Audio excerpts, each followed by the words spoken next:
ان الحمد لله نحمده ونستعينه ونستغفره ونعوذ بالله من شرور انفسنا ومن سيئات اعمالنا من يهده الله فلا مضل له ومن يضلل فلا هادي له واشهد ان لا اله الا الله وحده لا شريك له واشهد ان محمدا عبده ورسوله اما بعد فإن خير الحديث كتاب الله وخير الهدي هدي محمد صلى الله عليه وآله وسلم وشر الأمور محدثاتها وكل محدثة بدعة وكل بدعة ضلالة وكل ضلالة في النار. أعوذ بالله السميع العليم من الشيطان الرجيم من همزه ونفخه ونفثه. بسم الله الرحمن الرحيم. رب اشرح لي صدري ويسر لي امري واحلل عقدة من لساني يفقهوا قولي. بسم الله الرحمن الرحيم. ان الله وملائكته يصلون على النبي يا ايها الذين آمنوا صلوا عليه وسلموا تسليما. اللهم صل على محمد وعلى آل محمد كما صليت على إبراهيم وعلى آل إبراهيم إنك حميد مجيد. اللهم بارك على محمد وعلى آل محمد كما باركت على إبراهيم وعلى آل إبراهيم إنك حميد مجيد. اللهم ربنا آتنا في الدنيا حسنة وفي الآخرة حسنة وقنا عذاب النار. ربنا آتنا من لدنك رحمة وهيئ لنا من امرنا رشدا. لا الہ الا انت سبحانک انی کنت من الظالمین. حسبنا اللہ ونعم الوکیل. یا حی یا قیوم برحمتک استغیث ولا حول ولا قوة الا باللہ العلی العظیم. آمین. الحمدللہ آج 21 جنوری 2024 کو سنڈے کے دن ہماری یہ قرآن کلاس نمبر 173 کی اسٹوڈیو ریکارڈنگ ہوگی. سورۃ الحجر کی آیت نمبر 10 سے انشاءاللہ ہم سٹارٹ لیں گے. پچھلی دفعہ ہم نے آیت نمبر 9 کے اوپر تفصیلی گفتگو کی تھی. انا نحن نزلنا الذکر وانا لہ لحافظون. اگرچہ اس پہ ابھی بھی کافی تفصیلی گفتگو ہو سکتی ہے، لیکن چونکہ اس حوالے سے میری کئی ایک ویڈیوز ریکارڈڈ ہیں، میں اس کو اسی کے اوپر اکتفا کرتا ہوں اور آیت نمبر 10 سے آنورڈ انشاءاللہ سٹارٹ لیتے ہیں. اعوذ باللہ من الشیطان الرجیم. بسم اللہ الرحمن الرحیم. وَلَقَدْ أَرْسَلْنَا مِن قَبْلِكَ فِي شِيَعِ الْأَوَّلِينَ. اور بے شک ہم نے بھیجے پیغمبر آپ سے پہلے اگلی امتوں میں بھی. وَمَا يَأْتِيهِم مِّن رَّسُولٍ إِلَّا كَانُوا بِهِ يَسْتَهْزِئُونَ. اور کوئی بھی امت ایسی نہیں تھی کہ اس میں جب رسول بھیجا گیا مگر یہ کہ انہوں نے اپنے وقت کے پیغمبر کے ساتھ ٹھٹا اور مذاق کیا. كَذَلِكَ نَسْلُكُهُ فِي قُلُوبِ الْمُجْرِمِينَ. اور اسی طریقے سے ہم داخل کر دیتے ہیں گمراہی کو مجرمین کے دلوں میں، بسبب اس کے کہ انہوں نے خود گمراہی کمائی. یہ امپلائیڈ ہے اس کے اندر. قرآن حکیم کو آپ نے مقدمے میں سمجھنا ہے. اس طرح پک اینڈ چوز کرنا اور صرف اتنا حصہ لے لینا کہ اللہ تعالیٰ مجرمین کے دلوں میں گمراہی ڈال دیتا ہے، تو اللہ تعالیٰ کے مقدمے کو آپ نے پوری کتاب کی روشنی میں سمجھنا ہے. اور یہ ٹاپک چونکہ بارہا ڈسکس ہو چکا ہے آلریڈی، اور اس پہ ٹاپ آف لسٹ جو آیت ہے سورہ الانعام کی آیت نمبر 110 ہے کہ ہم حق سے ان کے دلوں کو اور آنکھوں کو پھیر دیتے ہیں بس سبب اس کے کہ پہلی دفعہ جب حق ان کے سامنے آیا تو انہوں نے حق سے روگردانی کی. اور اگر اب آسمان سے ان پر فرشتے نازل ہوں اور مردے قبروں سے نکل کر ان سے بات کرنا شروع کرتے ہیں، اور وہ تمام چیزیں جن کا ان کو وعدہ دیا جاتا ہے یعنی آخرت کا دن وہ ان کی آنکھوں کے سامنے بھی آ جائے، تب بھی یہ ایمان نہیں لائیں گے جب تک کہ اللہ نہ چاہے.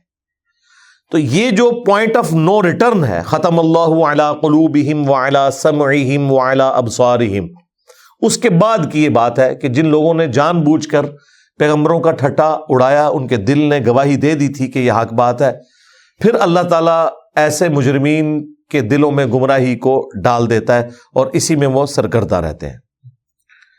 لا یؤمنون بہ، وہ نہیں ایمان لائیں گے اس پر، یعنی قرآن کے اوپر، جس طرح کے اگلی امتوں کے لوگ اپنے وقت کے پیغمبر کا انکار کرتے تھے، آپ کی امت کے لوگ بھی جو حق سے جان بوجھ کر ہٹ چکے ہیں وہ بھی اس قرآن کے اوپر ایمان نہیں لائیں گے۔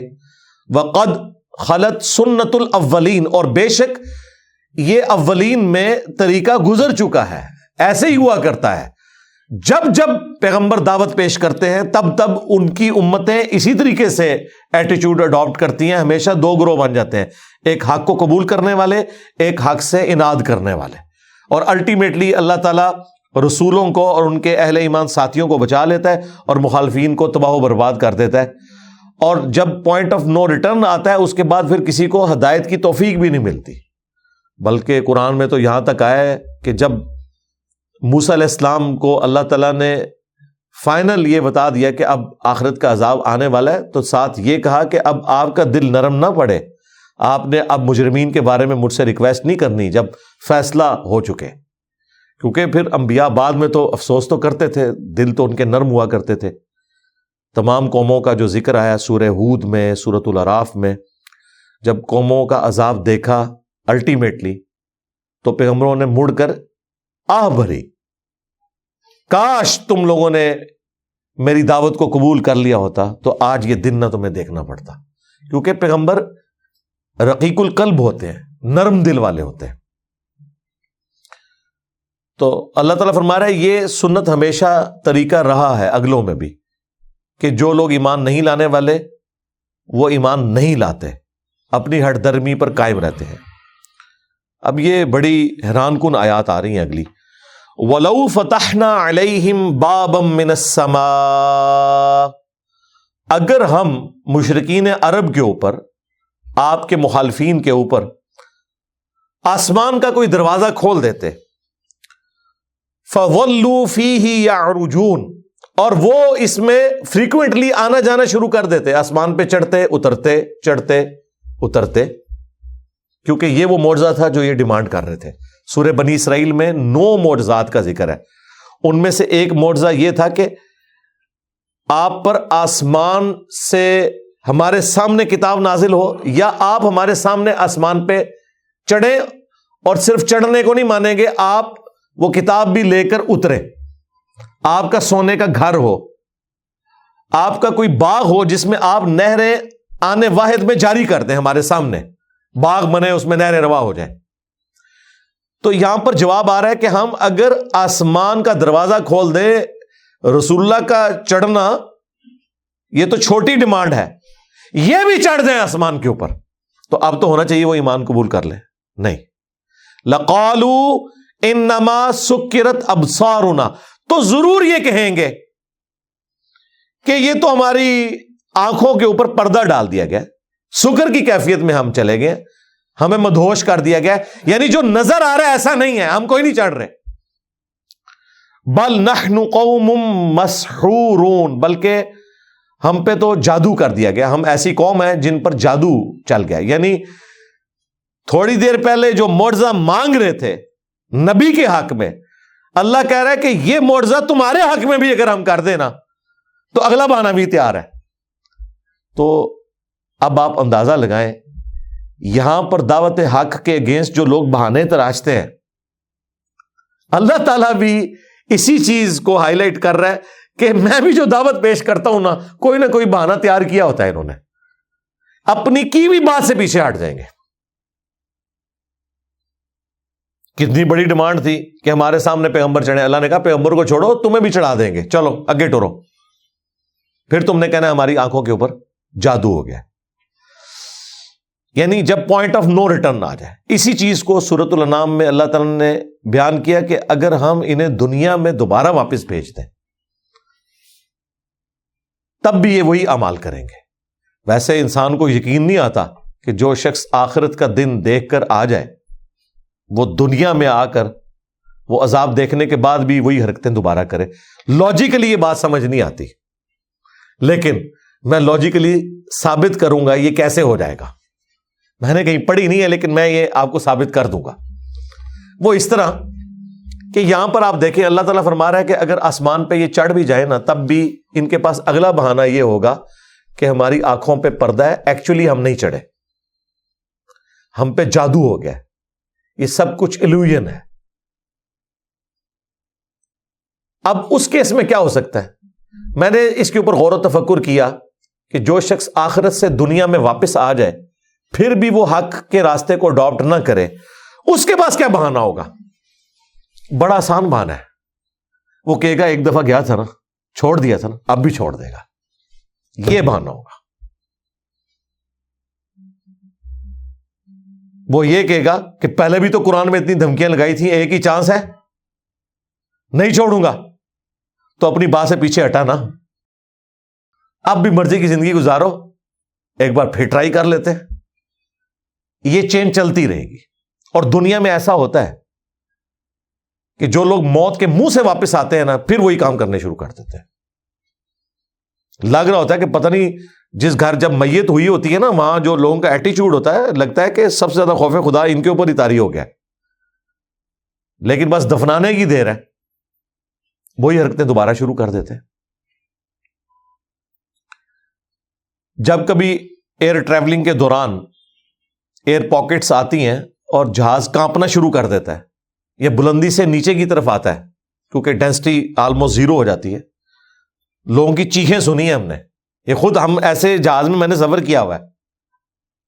بلکہ ہمارے ایک دوست بتانے لگے کہ کراچی سے وہ واپس آ رہے تھے تو راستے میں موسم اتنا خراب ہوا کہ وہ جو پر ہے نا وہ ہلتے ہوئے نظر آ رہے تھے جیسے کہ یہ چیل کے پر ہوتے ہیں. ظاہر اب وہ تو فکسڈ ہے، اگر وہ ہل رہے ہیں تو اس کا مطلب ہے پر ٹوٹنے کی بس دیر ہے، تو جہاز تو نیچے. تو وہ کہہ رہے ہیں ہم نے لوگوں کی چیخیں سنی، لوگ کلمہ پڑھ رہے ہیں اور اللہ کو یاد کر رہے ہیں کیونکہ کنکلوڈ کر بیٹھے لائف. ٹھیک ہے، الٹیمیٹلی ڈیسیژن کیا جو سول ایویشن اتھارٹی تھی کہ آپ اس کو اسلام آباد کی بجائے نا سیالکوٹ لینڈ کروا دیں کیونکہ راستے میں تو اب موسم مزید خراب ہے. وہ کہتے ہیں جب ہم ایئرپورٹ پہ اترے تو ادھر آ کے پھر لوگوں کا وہی ایٹیچیوڈ تھا. اب اس میں پھر مزید یہ مسئلہ ہوا کہ کئی لوگ ایسے تھے کہ جو وہیں کے تھے اور جو وہاں کے نہیں بھی تھے، انہوں نے کہا کہ جی آپ ہمیں یہیں اتار دیں، ہم بائی روڈ جائیں گے اب اسلام آباد، ہم نے نہیں دوبارہ جہاز میں بیٹھنا. لیکن وہ تو ان کا رول ہے نا، وہ پھر راستے میں سواری نہیں اتارتے. لوگوں نے چیخو پکار کی کہ نہیں اب ہم نے اس جہاز میں آگے سفر نہیں کرنا.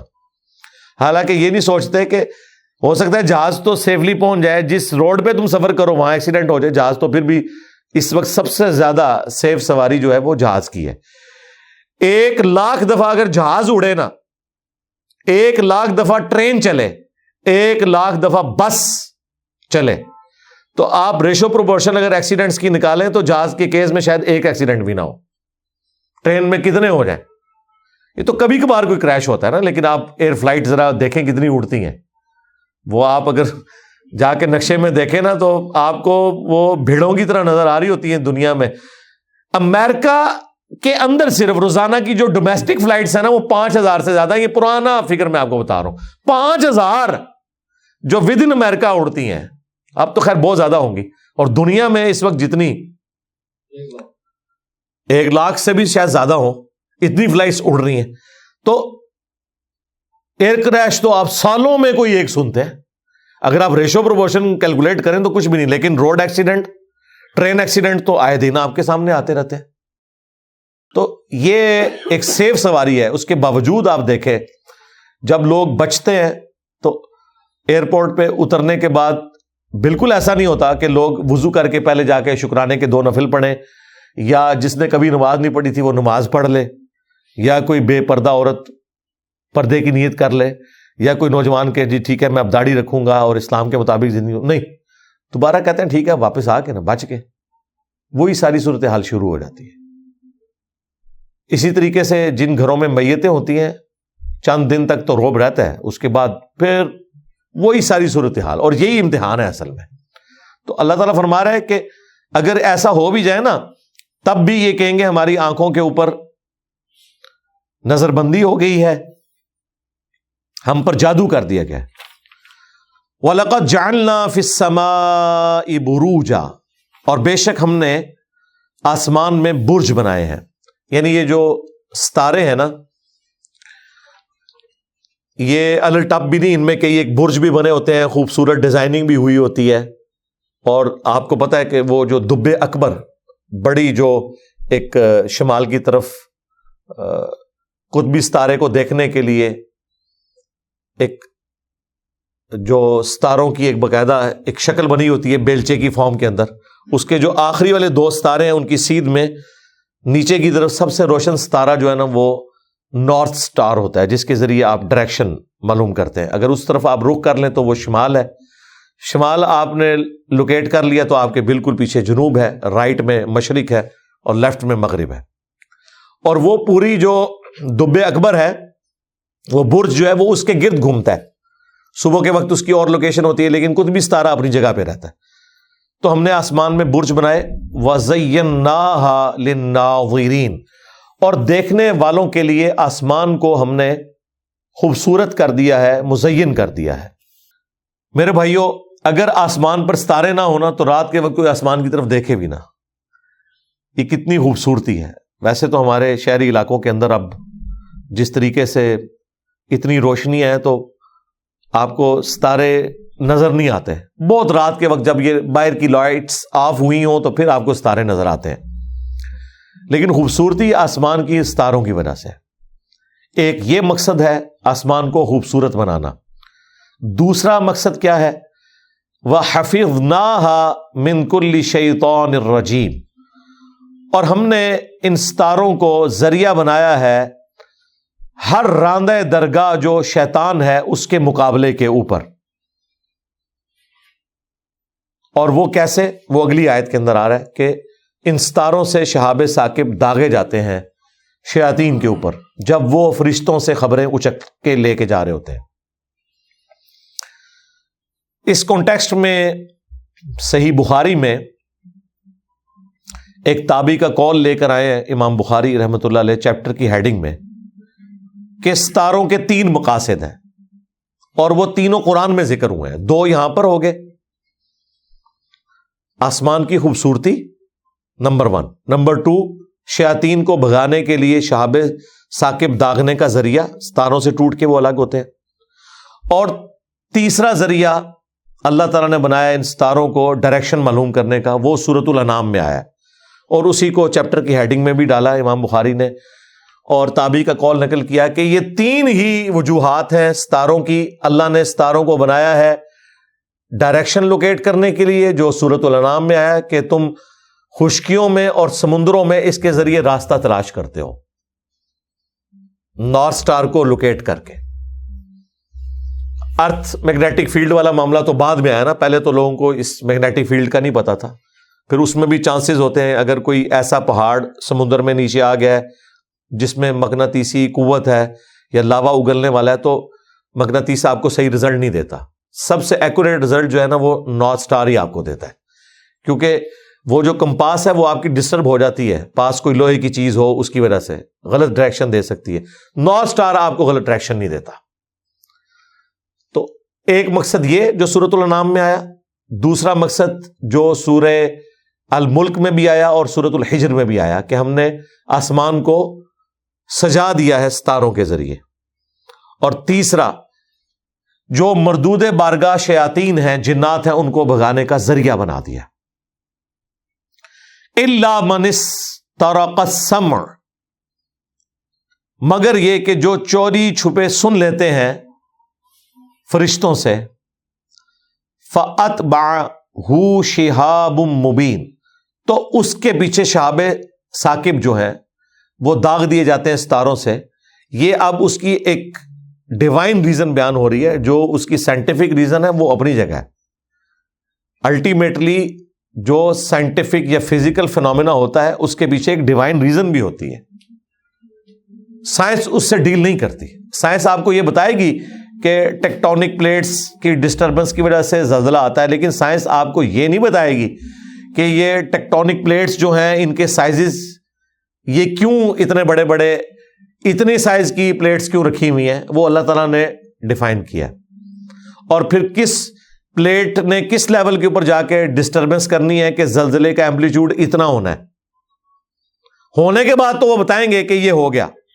یہ کون ڈیسائیڈ کرتا ہے؟ اس کی ریزن بھی وہ بتائیں گے کہ یہ ہوا، لیکن الٹیمیٹلی یہ کیسے ہو گیا، کس نے ڈیفائن کیا کہ اتنے بج کے اتنے منٹ کے اوپر زلزلہ آئے گا؟ وہ کہتے ہیں it is physical phenomena of nature. یہ قانون قدرت ہے، اور وہ ہماری فیلڈ بھی نہیں ہے. سائنس تو سٹارٹ ہوتی ہے فزیکل فینومینا ہونے کے بعد، یا فزیکل فینومینا کے لیے جو فزیکل ریزنز ہیں ان کو ڈیل کرتی ہے، ڈیوائن ریزن کو نہیں. لہٰذا یہ جو آیات کے اندر یا حدیث کے اندر جو اس کا روحانی پہلو بیان ہو رہا ہوتا ہے نا، اس کے ساتھ بالکل اس کو ریلیٹ کرنے کی ضرورت نہیں ہے. اللہ تعالیٰ تو کہتا ہے کہ ہم تخلیق کرتے ہیں ماں کے پیٹ میں بچے کو. آپ کہیں گے جی اس کی تو فزیکل ایک ریزن ہے جس کے بعد یہ سب کچھ ہوتا ہے. بھائی بالکل وہ بھی ریزن ہے، وہ اپنی جگہ موجود ہے، لیکن یہ اللہ تعالیٰ ڈیسائیڈ کرتا ہے کہ ہاں اس کو اولاد ملنی ہے کہ نہیں. میاں بیوی بالکل ٹھیک ہوتے ہیں، اولاد پھر بھی نہیں ہوتی. ہو بھی جائے وہ کمپلیٹ نہیں ہے، اس میں کوئی نہ کوئی فالٹ رہ جاتا ہے، وہ اللہ تعالیٰ خود ڈیسائیڈ کرتا ہے، اس کے ذریعے آزمایا جائے گا. تو ڈیوائن ریزن اپنی جگہ ہے. اکثر کہتے ہیں وہ بخاری میں ہے کہ جی جو یہ گرمی ہے وہ جہنم سانس لیتی ہے اس کی بھاپ کی وجہ سے. تو بھئی یہ فزیکل تو آپ کو وہ چیز نہیں بتائی جا رہی، یہ اللہ تعالیٰ کا ڈیسیژن ہے. اللہ کو پتا ہے اس نے کس چیز کے ساتھ اسے جوڑا ہوا ہے. نبی علیہ السلام نے تو دریائے نیل اور فرات جو ہے وہ آسمانوں کے اوپر بھی دیکھے ہیں، ان کا اب کیا تعلق ہے اس کے ساتھ؟ یہ سب کچھ ڈیوائن معاملات ہیں. دنیا میں انسان نے وہ کام کر دیے ہیں جو آپ کو ڈیوائن نظر آتے ہیں. ہم میں سے کسی نے الیکٹرو میگنیٹک ویوز دیکھی ہیں؟ جنہوں نے ہمیں بتایا انہوں نے بھی نہیں دیکھی ہوئی ہیں، صرف تجربات کے ذریعے یہ چیزیں پتہ چلی ہیں. ہم نے سائنٹیفکلی تجربات کے ذریعے چیز ثابت کی ہے کہ یہ ایسے ہوتا ہے، یوں ہوتا ہے. سپیڈ آف لائٹ تو بعد میں کیلکولیٹ کی گئی، پہلے تو میتھمیٹیکلی یہ نکالی گئی تھی. میکسویل نے نکال لی تھی 3 لاکھ کلومیٹر فی سیکنڈ، 1 سیکنڈ میں زمین کے 7 چکر. اس کو فزیکلی تو بعد میں میئر کیا گیا، اور جب بعد میں میئر کیا گیا سپیڈ آف لائٹ کو، جب وہ 3 لاکھ کلومیٹر فی سیکنڈ نکلی تو پتا چلا کہ اچھا جو روشنی ہے یہ بھی الیکٹرو میگنیٹک ویوز ہیں. یہ بعد میں پتا چلا، کیونکہ میکسویل نے جو میتھمیٹیکلی کیلکولیٹ کی تھی کہ جو الیکٹرو میگنیٹک ویوز ہیں نا وہ اس رفتار سے چلتی ہیں. جب روشنی کی رفتار کیلکولیٹ کی گئی اور وہ اتنی نکلی، ان کا اچھا پھر اس کا مطلب ہے یہ بھی وہ ہے. اس سے پہلے تو جو نیچر آف لائٹ ہے یہ لوگوں کو پتہ ہی نہیں چل رہی تھی کیا ہے. ابھی بھی خیر اس میں کافی ساری چیزیں ہیں، فوٹان والا معاملہ ہے، ویوز نیچر والا، وہ تو ایک پوری فزکس ایڈوانس بڑی مشکل قسم کی ہے. بہرحال اللہ تعالیٰ نے جو پیچھے اس کی ڈیوائن ریزنز رکھی ہوئی ہیں وہ اپنی جگہ ہے. وہ فزیکل فینومینا آف نیچر کے ساتھ کس رشتے میں بندھی ہوئی ہیں وہ ہمیں نہیں پتا. بخاری مسلم میں نبی علیہ السلام کی حدیث موجود ہے کہ سورج جب غروب ہوتا ہے تو اللہ کو سجدہ کرتا ہے.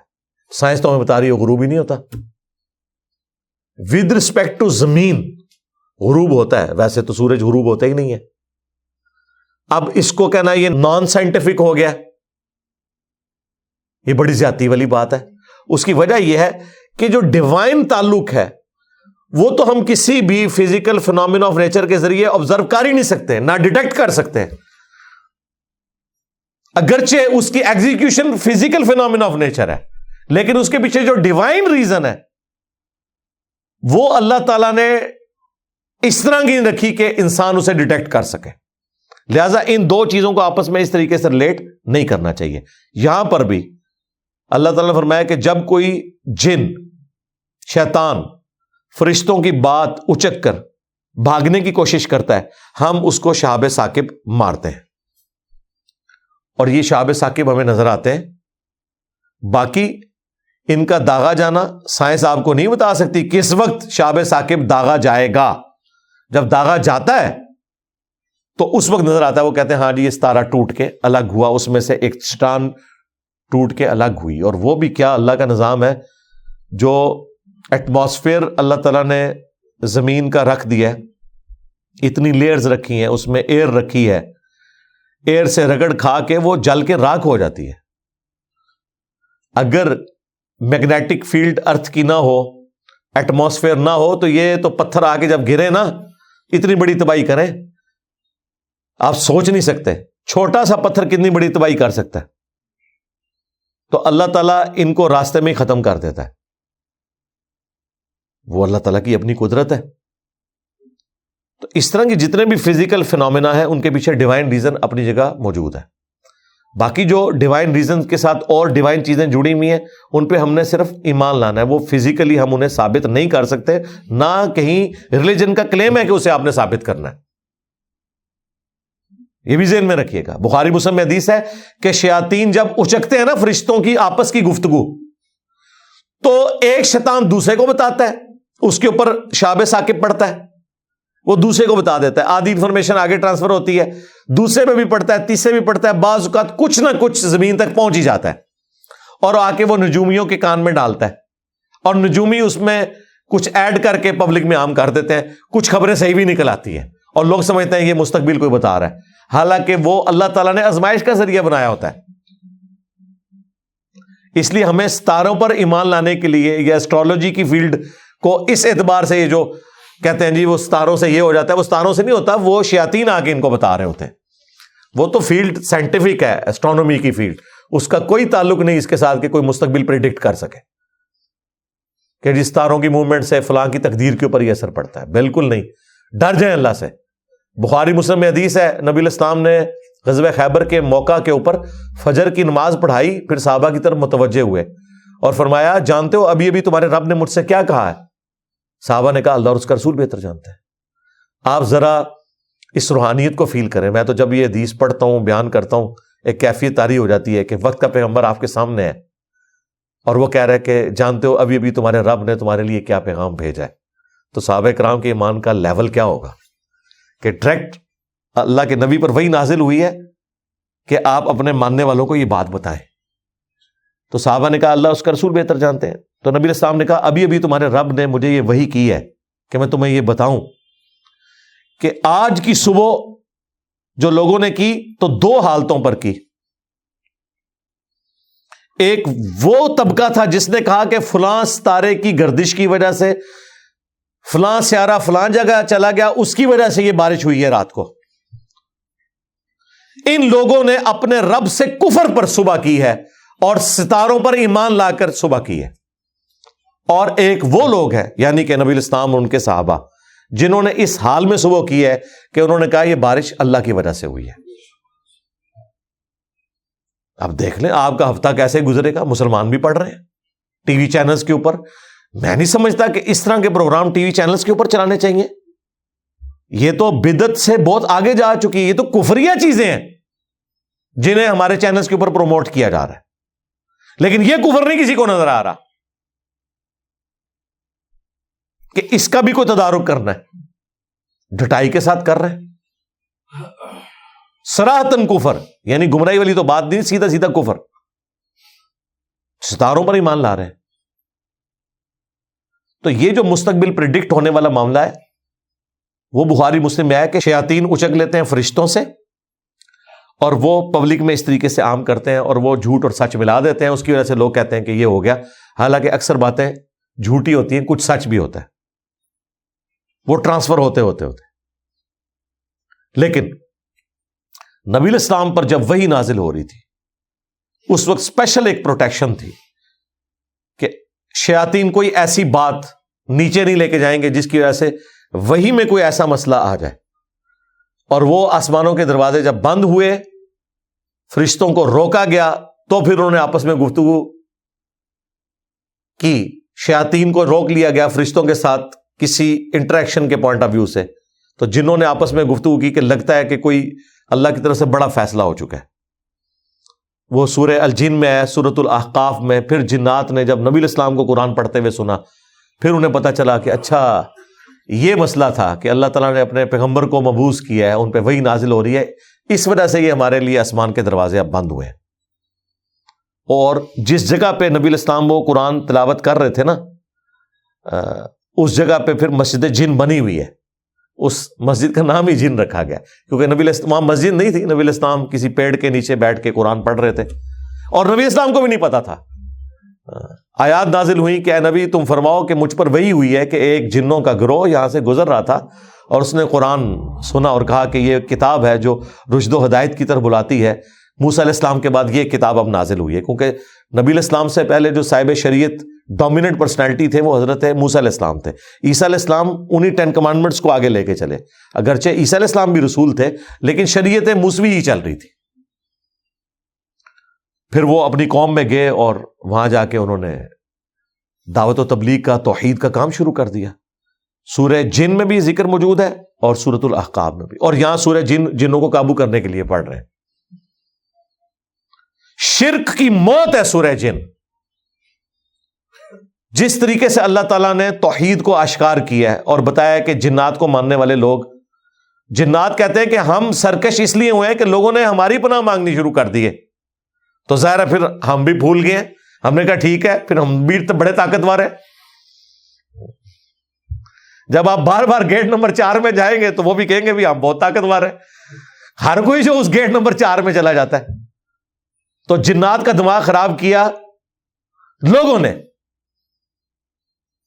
جو ان کی پناہ مانگنا شروع ہو گئے، اور پھر اللہ تعالیٰ نے اسی سورہ جن میں فرمایا وَأَنَّ الْمَسَاجِدَ لِلَّهِ فَلَا تَدْعُوا مَعَ اللَّهِ أَحَدًا، مسجدیں تو ہے ہی خاص اللہ کے لیے، اللہ کے سوا اللہ کے ساتھ کسی ہستی کو نہیں پکارنا۔ اور یہاں مسجد میں لوگ پڑھ رہے ہوتے ہیں سرکار غوث اعظم نظر کرم خدا را، مسجد میں جمعے کے دن ایسی منقبتیں، ایسی نعتیں پڑھی جا رہی ہیں جس میں اللہ کے سوا اور ہستیوں کو مدد کے لیے دعا میں پکارا جا رہا ہے۔ ایک تو ہے تعریف، وہ آپ کریں جس کی مرضی کریں، کوئی مسئلہ نہیں ہے، لیکن خدا کے مقابلے پہ پکارنا، اور یہ سارا شرک یہ سورہ جن پڑھنے والے ہی کر رہے ہوتے ہیں، کیونکہ انہوں نے ترجمے سے نہیں پڑھی نا۔ اس لیے ہم کہتے ہیں کہ قرآن صرف تلاوت کرنے کا فائدہ نہیں ہے جب تک کہ آپ اس کی تعلیمات پر عمل نہ کریں، ورنہ آپ تلاوت کر کے نیکیوں کے چکر میں ہو اور عقیدوں میں آپ کے شرک ہو تو نیکیاں تو آپ کی 0 سے ملٹیپلائی ہوگی۔ اس کا مطلب ہے قرآن کی تعلیمات سے استفادہ کرنا ہے، تب پھر تلاوت کا بھی فائدہ ہے آپ کو، سیدھی سی بات ہے۔ تو اللہ تعالیٰ فرما رہا ہے کہ شیاطین جو ہے ان کے اوپر شہاب ثاقب جو ہے وہ داغے جاتے ہیں۔ وَالْأَرْضَ مَدَدْنَاهَا، اور ہم نے زمین کو پھیلایا، وَأَلْقَيْنَا فِيهَا رَوَاسِي، اور اس میں ہم نے محکم پہاڑ گاڑ دیے۔ یہ ڈائنامک بیلنسنگ کر رہے ہیں زمین کی۔ پہاڑوں کی کٹائی کی وجہ سے جو ہمارا ایکو سسٹم ڈسٹرب ہوا ہے وہ آپ کے سامنے ہے، جنگلات کی کٹائی کی وجہ سے۔ اب تو دیکھیں دنیا میں کانفرنسز ہو رہی ہیں اس بنیاد کے اوپر کہ ایکو سسٹم تباہ ہو رہا ہے پولوشن کی وجہ سے، اوزون لیئر ڈسٹرب ہو رہی ہے۔ وہ اللہ بھلا کرے اس بندے کا جو وہاں پہ چلا گیا اور اس نے وہ 5-6 سال وہ جب رپورٹ بنائی، اس نے ناسا والوں کو بتایا ہو تو اڑیاں دوربینہ کس کام دیا، سیٹلائٹ چھوڑے جائے، میں نے تو آبزرو کیا ہے کہ اتنا بڑا اوزون لیئر میں سوراخ ہو چکا ہے۔ پھر انہوں نے وہ آپ کی جو ریفریجریٹر میں گیس تھی اس کے اوپر پابندی لگائی ہے، ادروائز یہ تو بیڑا غرق ہو جانا تھا۔ اتنا بڑا سوراخ آسٹریلیا کے اوپر ہو چکا ہوا تھا، اب وہ آہستہ آہستہ کر کے وہ دوبارہ سے نارملائز ہو گئے۔ اور یہ بھی انسان کو اللہ نہیں سجھایا ہے نا، ظاہر ہے اللہ نے تو اس کائنات کو چلانا ہے نا، ٹھیک ہے۔ ابھی گلیشیئرز تیزی سے پگھل رہے تھے، گلوبل وارمنگ والا سسٹم ہو رہا تھا، تو لوگوں کو آگاہ کیا گیا نا۔ یہ کورونا کا جو لاک ڈاؤن ہے اس کی برکات کتنی ظاہر ہوئی ہیں، کتنی پولوشن ختم ہوئی ہے، گرینری کی طرف لوگ آئے ہیں، درخت لگانا شروع کیے ہیں، تو ان چیزوں کے فائدے ہوتے ہیں۔ تو وہ لوگ جو دیکھ رہے ہیں کہ ہم نے اس زمین کو رہنے کے قابل رکھنا ہے تو وہ ان کے اوپر کانفرنسز کرتے ہیں، غریب ملکوں کو پیسہ دیتے ہیں، سمندر کی صفائی کے لیے بھی آپ کو پیسہ ملتا ہے۔ سمندروں کا بھی انہوں نے بیڑا غرق کر دیا تھا، سارا کچرا اس میں پلاسٹک کا جاتا تھا اور وہاں پہ مچھلیاں مر رہی تھی، پورا ایکو سسٹم ڈسٹرب ہو رہا تھا۔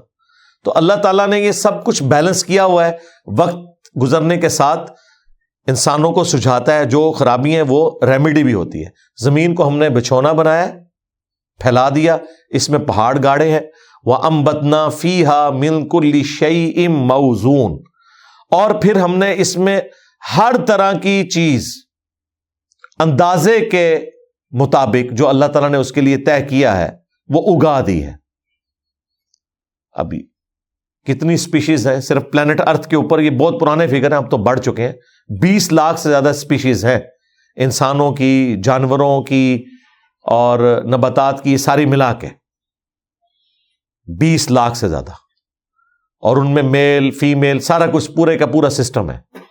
ہمیں تو صرف ایک انسان پتہ ہے، یہ چند ایک جانوروں کے نام آتے ہیں، یہ چند پودوں کے نام. اتنی زیادہ ہے. پھر سمندروں کے اندر جو مخلوقات ہیں وہ اللہ تعالیٰ بہتر جاننے والا ہے. ہر ایک کو اندازے کے مطابق اللہ تعالیٰ نے اگایا ہے. وَجَعَلْنَا لَكُمْ فِيهَا مَعَائِشْ، اور ہم نے بنا دیا ہے تمہارے لیے اس میں تمہاری معیشت کا سامان، رزق تمہارے لیے رکھ دیا ہے. وَمَن لَسْتُمْ لَهُ بِرَازِقِينَ، اور ان کے لیے بھی روزی رکھ دی ہے جنہیں تم رزق نہیں دیتے. یعنی تمہارے لیے تو رزق رکھا ہی ہے، اس زمین میں ان چیزوں کے لیے بھی رزق رکھ دیا ہے جنہیں تم روزی نہیں دیتے، اللہ روزی دیتا ہے. وہ تو آپ دیکھیں ابھی سائنٹیفک جو چینلز ہیں آپ کے ڈسکوری اور نیشنل جغرافک، کہ یہ ایسے پودے ہیں جو جانوروں کو کھاتے ہیں. ہمیں تو یہی پتہ ہے نا کہ جانور پودوں کو کھاتے ہیں. ایسے ایسے پودے ہیں کہ ان کے پتے کھلے ہوئے ہوتے ہیں، پورا پورا مینڈک ہضم کر لیتے ہیں. وہ جیسے ہی مینڈک جاتا ہے وہ اس کے اندر خوشنما ایسے رنگ ہیں کہ وہ اٹریکٹ ہوتا ہے، جیسے ہی وہ اندر جاتا ہے وہ بند ہو جاتا ہے، پتا ہڑپ کر لیتے ہیں. اب یہ وہ ہے جو سورۃ العنکبوت میں آیا کہ کتنے ہی جاندار ایسے ہیں جو اپنی پیٹھ پر رزق لاد کر پھرتے نہیں ہیں، ہم انہیں رزق دیتے ہیں، ان کے منہ میں پہنچا رہے ہیں نا جی. پودا چل نہیں سکتا، پودے کے منہ میں رزق آ رہا ہے. مکھی ہے، وہ جا کے بیٹھتی ہے، وہ بند ہو جاتا ہے. اچھا پھر انہوں نے یہ بھی بتایا کہ وہ جب وہ پھڑپھڑائے گا نا اتنی دفعہ تو اس کے بعد وہ بند ہوتا ہے. بارش کے قطرے جب پڑتے ہیں نا اسی کانٹوں کے اوپر، بارش کے قطرے بھی تو اس کو افیکٹ کر رہے ہیں، اس کی وجہ سے نہیں بند ہوتا. ایسی فریکوینسی وہ ڈیٹیکٹ کرتا ہے کہ یہ والی فریکوینسی ہے. جس طرح آپ ماؤس بھی 2 دفعہ کلک کریں تو آگے چلتا ہے، 1 دفعہ کلک کرنے سے نہیں چلتا، وہ کلک ہوتا ہے اس میں باقاعدہ. اسے پتا ہے کہ اتنی تیزی سے پھڑپھڑائے گا تو میں نے بند ہونا ہے. کیا نظام ہے. پھر ویل مچھلی کا رزق پورا ہو رہا ہے. چھوٹی ویل مچھلی بھی 500 کلو گوشت کھاتی ہے روز کا. اور پیسیفک اور اٹلانٹک کے اندر اتنی بڑی بڑی ویل مچھلیاں ہیں جن کا سائز ہمارے نارمل 30 ہاتھیوں کے برابر. 30 کے قریب ہاتھی ہونا تو اتنی بڑی ویل مچھلی ہے، اس کا رزق بھی پورا ہو رہا ہے. کوئی سوچ سکتا ہے اتنی ویل مچھلیوں کو کھانا کھلانا. اس کے علاوہ جو حشرات الارض ہیں وہ آپ کے سامنے ہیں. شیر کی بھی خوراک پوری ہو رہی ہے. شیر جس کو کھا رہا ہے اس کی بھی خوراک رکھی ہوئی ہے اللہ تعالیٰ نے. سارے کا سارا ایک فوڈ سرکل چلایا ہوا ہے. اللہ تعالیٰ ہی اس کا حساب رکھنے والا ہے. وَإِن مِّن شَيْءٍ إِلَّا عِندَنَا خَزَائِنُهُ، اور کوئی بھی شے ایسی نہیں ہے مگر یہ کہ ہمارے پاس اس کے خزانے موجود ہیں. وَمَا نُنَزِّلُهُ إِلَّا بِقَدَرٍ مَّعْلُومٍ، اور ہم نہیں اتارتے ان خزانوں کو مگر ایک اندازے کے مطابق. یعنی اللہ تعالیٰ کہہ رہا ہے ہم یہ خزانے اتار رہے ہیں. بھلے زمین خزانہ اگل رہی ہے نا، اتارا اللہ ہی نے. کیسے اتارا ہے؟ جو قرآن میں جگہ جگہ ہے. آسمان سے پانی برسایا، زمین میں کھیتیاں اگا دی، اسی پانی کی برکت سے کھیتیاں بھی اگی، فروٹ بھی اگا. کیا کچھ نہیں اگ رہا. اور ابھی جو ڈسکوریز وقت کے ساتھ ساتھ ہوتی جا رہی ہیں، یعنی 8 سے 200 سال پہلے تو کسی کو پتہ ہی نہیں تھا کہ زمین کے اندر اتنا بڑا خزانہ ہے کہ پوری دنیا ڈیپینڈنٹ ہو جائے گی اس خزانے کے اوپر. بلیک گولڈ، تیل. آج آپ ایک لمحے کے لیے سوچیں کہ دنیا سے تیل ختم ہو جائے، پیٹرول ڈیزل، جدھر دنیا ہے ادھر ہی رک جائے گی. زمین پہ آ جائیں گے لوگ. نہ آپ کا کوئی جہاز اڑ سکتا ہے، نہ کوئی ٹرین چل سکے گی، نہ آپ کے موٹر بائک چل سکیں گے. اور اگر آپ نے سولر پہ شفٹ کرنا ہے اس کے لیے آپ کو بہت بڑے لیول کے اوپر انویسٹمنٹ کرنی پڑے گی. جہاز تو پھر بھی نہیں آپ اڑا سکتے. ہاں، اتنا بڑا جہاز جس پہ پلیٹیں لگی ہوتی ہیں مشکل سے 2 مسافر اٹھاتا ہے، کیونکہ وہ انرجی اتنی سی جگہ کے اوپر اتنی بڑی انرجی یہ آپ کو پیٹرول ہی دے سکتا ہے۔ اور پھر اللہ تعالیٰ نے جو یہ فشن پروسیس آئنسٹائن کے دماغ میں جو چیز ڈالی E=mc²، اس کے بعد تو میرے بھائی حیران کن چیز ہے کہ اتنے سے یورینیم سے آپ اتنی انرجی پروڈیوس کرتے ہیں جتنی 1 ملین کلو کوئلے سے، یعنی 10 لاکھ کلو کوئلہ ہونا اتنا سا یورینیم اس کے برابر انرجی دے دیتا ہے۔ اس لیے دیکھیں یہ جو آپ کی آبدوزیں چل رہی ہیں نیوکلیر، وہ کئی مہینے سمندروں کے نیچے رہتی ہیں، اور دنیا کے کتنے سمندر گھومتی ہیں، دشمن ملکوں کے سمندر بھی گھوم رہی ہوتی ہیں، تو پیٹرول کہاں سے ڈلوائیں؟ وہ سولر پہ بھی نہیں چل سکتی، نیچے تو اندھیرا ہے، سورج کی روشنی نہیں پہنچتی، وہ نیوکلیر ہے، وہاں سے انرجی حاصل کرتی ہیں۔ تو یہ وہ چیزیں ہیں جو اللہ تعالیٰ نے پوٹینشلی اس زمین کے اندر سب کچھ رکھا ہوا تھا، ابھی تو پتہ نہیں کیا کچھ سامنے آنا ہے۔ ہماری قوم کو تو سولر کا تعارف اب آ کر ہوا ہے نا، ویسے تو یہ 50s کے اوائل میں ہی ڈسکوریز ہو چکی ہوئی تھی کہ اس طریقے سے بجلی بنائی جا سکتی ہے، 1950s میں، 100 سال اس کو بھی نہیں ابھی ہوئے۔ لیکن پاکستان میں تو یہ لوڈ شیڈنگ کی برکت سے یہ سب کچھ آنا شروع ہوا ہے، تو اب یہ چائنا نے اسے سستا کیا ہے، ادروائز تو یہاں بھی لوگوں کو نہیں پتا چلنا تھا کتنا بڑا خزانہ ہے۔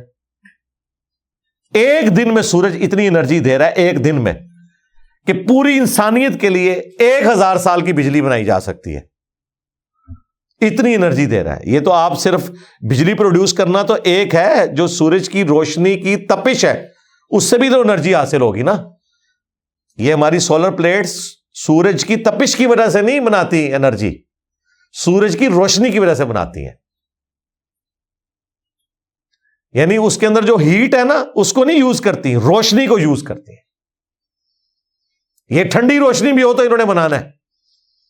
چاندنی راتوں میں آپ دیکھیں نا، جب چاند روشن ہوتا ہے وہ تو کوئی تپش نہیں دے رہا، اس وقت بھی سولر پلیٹس کچھ نہ کچھ انرجی بنا رہی ہوتی ہیں، روشنی کی وجہ سے ہوتا ہے، یہ تپش کی وجہ سے نہیں۔ تپش کی وجہ سے وہ ہیں جو آپ نے چولہے بنا لیے ہیں سولر کے، جو ایک جگہ پہ انرجی کو مرکوز کرتے ہیں اور آپ چیزوں کو ابال بھی سکتے ہیں مررز کے ذریعے، کنویکس لینس کے ذریعے، جو بچپن میں ہم بھی کبھی کوئی اور دادی ماں کی جو وہ نزدیک کی نظر والی جو اینک ہے اس کے ذریعے آپ سورج میں کریں اور نیچے رکھیں کاغذ، وہ اس پہ آگ لگا دیتا ہے تھوڑی دیر بعد۔ ہاں، مہذب کنویکس لینس اسے کہتے ہیں انگلش میں، اور اردو میں مہذب عدسہ۔ تو وہ ہیٹ سے کر رہا ہوتا ہے، ایک جگہ اسے مرکوز کر دیتا ہے۔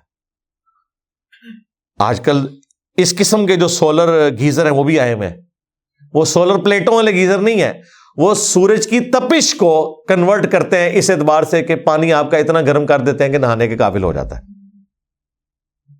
تو یہ وہ چیزیں جو اب سامنے آ رہی ہیں۔ ابھی تو سمندروں سے، ابھی اس وقت جو لیٹسٹ کام ہو رہا ہے نا وہ سمندر کی انرجی کے اوپر ہو رہا ہے، کہ جو اس کے اندر ویوز آ رہی ہیں نا ان کو کسی طریقے سے کنورٹ کیا جائے میکینیکل انرجی کے اندر اور پھر بجلی بنائی جائے۔ کتنی طاقت ہے ان ویوز کے اندر، تنکوں کی طرح اتنے ہزاروں ٹن بلکہ لاکھوں ٹن وزنی جو بحری جہاز ہیں تنکوں کی طرح اٹھا کے پرے پھینکتے ہیں۔ سونامی کی جو لہریں آتی ہیں، اور سمندر میں تو ہر وقت لہریں چلتی ہیں، ہوائیں بھی چلتی ہیں، لیکن وہاں پہ فاؤنڈیشن کا اتنا خرچہ ہوتا ہے کہ ونڈ مل لگانے کے لیے آپ کو خرچہ بہت زیادہ کرنا پڑ جاتا ہے۔ تو کہہ رہے ہیں ویوز کو ہم اس طریقے سے ٹرانسفر کریں، اور اس کے اوپر بڑا کام ہو رہا ہے، لیکن ابھی تک وہ اتنا مہنگا پڑ رہا ہے کہ وہ انرجی بڑی تھوڑی ہی حاصل ہو رہی ہے، لیکن وہ لگے ہوئے ہیں، ایک نہ ایک دن انشاءاللہ یا اجمیر شریف والے یا بغداد شریف والوں نے کامیاب ہو ہی جانا ہے، اور کوئی نہ کوئی ایسی بنا لینی ہے، اور پھر انرجی کا ایک اور سورس انسانیت کے پاس آ جائے گا۔ اللہ تعالیٰ نے قیامت تک کے لیے اس زمین کے اندر وہ سارا پوٹینشلی نظام رکھ دیا کہ جو انسانیت کے لیے، یہاں مخلوقات کے لیے ضروری ہے۔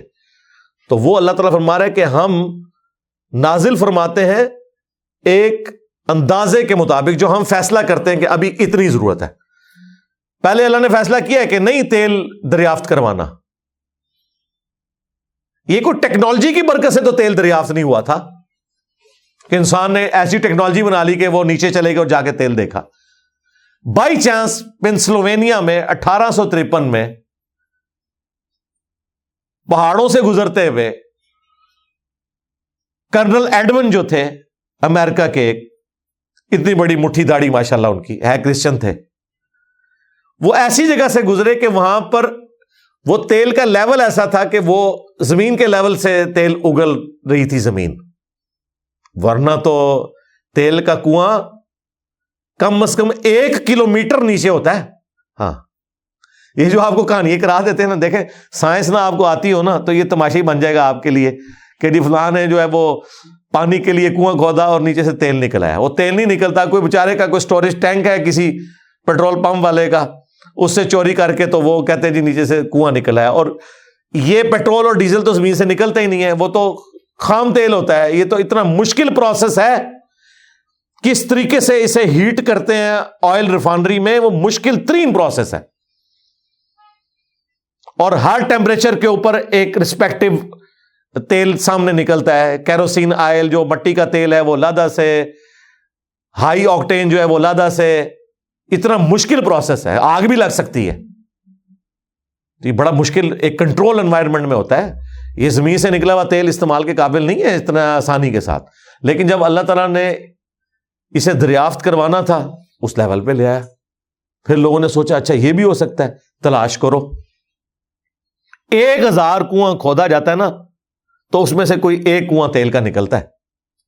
بہت بڑی انویسٹمنٹ ہوتی ہے. لوگ کہتے ہیں جی بلائیں کمپنیاں، بھائی کمپنیاں تب آتی ہیں جب انہیں پتا ہو کہ اس میں سے کچھ نکلنا بھی ہے، تب آ کے وہ تیل تلاش کرتے ہیں.